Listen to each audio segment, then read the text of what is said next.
Hello, Internet. It is Sunday morning, and it's raining a little bit right now, which is nice since we've had very little rain this summer. Decided to find a quiet, secluded place here in the car. It's a good spot to shoot some video and just let my mind go. Today I wanted to talk about three things: anxiety, anger, depression. Because, it seems when people get a bad medical diagnosis, especially cancer, those are the three things that people tend to deal with. And in my experience, they're very different. Everybody knows what anger is. Anxiety is, I guess more related to fear. And then depression, in my mind, I know when you look up depression or you study depression, a lot of people experience it in a different way. But to me, depression is more of just a flat feeling, like a detachment, a withdrawal, a disinterest in daily life.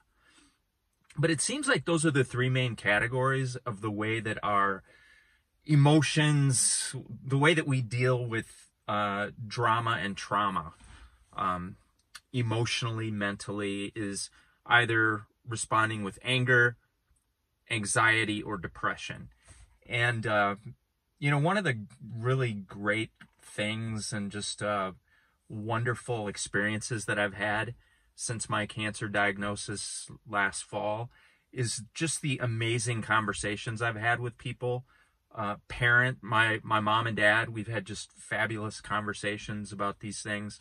But also a lot of other relatives and friends, talking about the way that we respond to this kind of a situation that's being brought home, or into inner circles. I have friends that have never been that close to cancer, and even some family members who've never been extremely close to cancer until it has affected me. So the way that I'm dealing with it is actually having a big impact on people in my various circles of relationship. So I just wanted to talk a little bit about, how it's been affecting me. I'm now heading towards 10 months since my diagnosis, so that's been enough time to kind of go through some cycles, emotional, mental cycles, and it's been enough time for me to see the way my mind and heart and spirit has responded to all of this. And one thing that has really stood out to me is that anger has been almost completely absent. I have not experienced that yet. And I do realize that there could be times coming up for me at some point where I do start to experience those more raw feelings of why me, this is unfair, I'm mad at the situation, mad at God, mad at myself, whatever it may be. But so far on this journey of mine, I have not experienced the anger. The other two, however, I have experienced, and it's kind of been a sine wave. Anxiety, and again, as I mentioned at the beginning of this video, anxiety and depression affect different people, different personality types in different ways. For me, anxiety is an acute, intense emotional pain. I can feel it right here. And I think that's how most of us are. Anxiety is something that actually hurts. It's not a physical pain, even though it can sort of affect your chest, your gut. But for me, it's just, it's like an intangible pain. It hurts. Anxiety. It's when your mind starts to go in circles and you start grabbing on to doom and gloom and fear-based outcomes. And I have experienced quite a bit of that. It doesn't last a long time. I guess in the worst cases, anxiety can manifest in what we would call a panic attack, which can be very quick and very intense.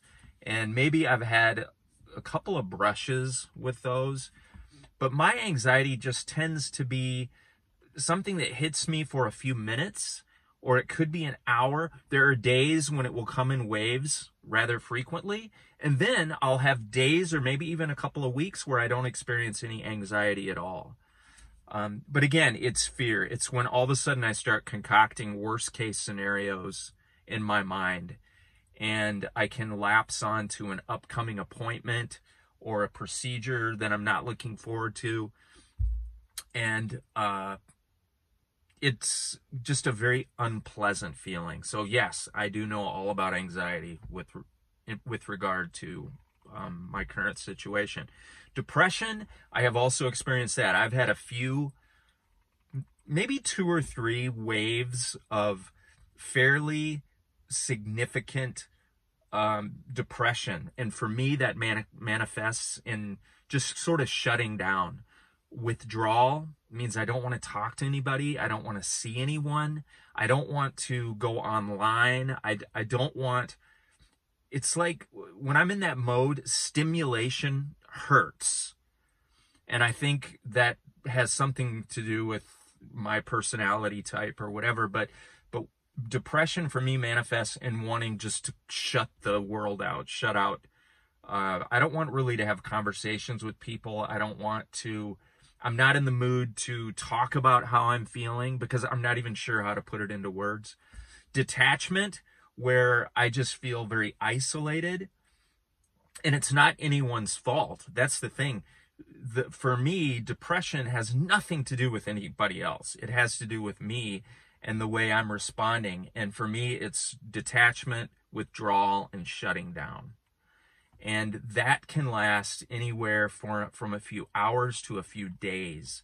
I've had a couple of periods during these last 9 or 10 months where I have just needed to cut myself off for days, 2 or 3 days, where I just don't want to talk. I don't want to talk to people. I don't want to process anything. I don't want to analyze. There's a lot of internal analysis going on, but I don't have the strength or the energy to verbalize it. And so it just goes deep inside me. So anyway, as you guys know, I like to keep these videos a little bit bite-sized, and we're getting close to 8 minutes now, so I'll close it up. But I just wanted to talk about that because I think it's something that everybody can relate to, even if it doesn't have to do with cancer, or even if it doesn't have to do with health or medical things. I think everybody can relate to juggling those 3 very, what we would call negative emotions of anger, anxiety, and depression. And I'm sure we all deal with it in different ways. Anyway, that's all I got today. Thank you so much, as always, for tuning in. I am infinitely grateful for your prayers, for those of you who've stumbled into me through other avenues. It is a blessing to me to know that you guys are out there, and that I know a lot of you are like genuinely, sincerely praying for me. And I can't even put it into words how much that means. So thank you so much. And we'll talk later. Bye.